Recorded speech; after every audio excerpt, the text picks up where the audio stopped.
Welcome, everybody. Matt Seafeld, Executive Vice President here at MetaVolve, an effective intelligence company. Let's talk about self-pay and call center. I am seeing a ton of turnover in the call center space. We've had so many clients recently reach out and ask us to take over their call center functions because they just can't keep up with the high staff turnover. And frankly, the wages that are going up now to even retain people. The mercurialness of this industry now, post-COVID, is really putting financial strain and operational strains on practices. So they want to look to outsource. So some things to consider. When I'm talking with clients, I talk about scale, right? So I have a huge call center. We support calls for all of our revenue cycle clients and a lot of our larger blue chip clients as well. So we have a lot of people, right? A lot of moving parts and that scale. So if somebody walks out the door, it doesn't hurt as bad. Still hurts, but it doesn't hurt as bad. And if your organization, though, is smaller and you don't have a lot of people, let's say you have 2 to 4 to 6 people in your call center and you got 1 or 2 folks walking out, maybe they decided they don't want to work there anymore. Maybe they want more money. Maybe they're taking more days off. Okay. That really impacts call volumes and your ability to answer phone calls and hold times and abandonment rates.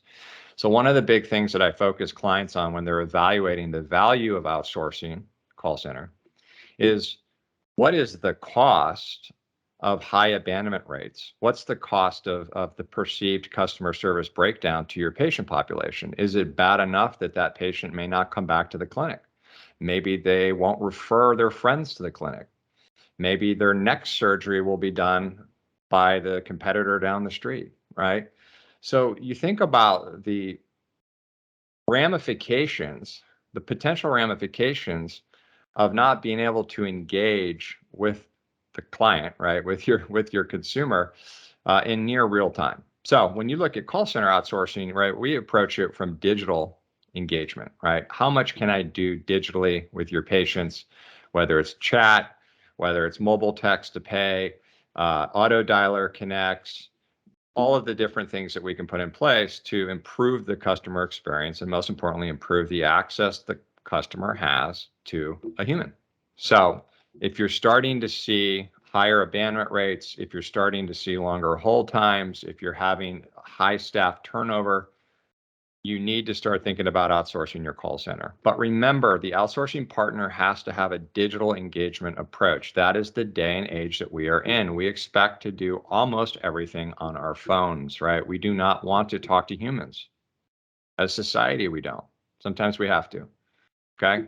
So your patients want that, right? So make sure your vendor offers more than just bodies who are going to answer incoming calls.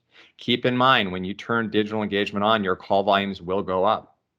If you're answering 3,000 calls a month and we start to digitally engage with those patients, a lot of people are going to have questions and they're going to call. A lot of them are going to make payments, which is good. But you got to keep that in mind too.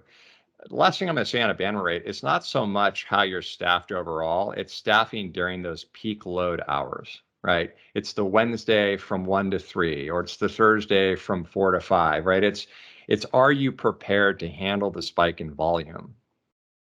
And that's where we see the biggest opportunities for risk out there.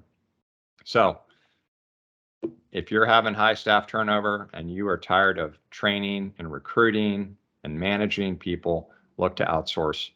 If you have questions, as always, reach out to us. We'd love to have a conversation with you.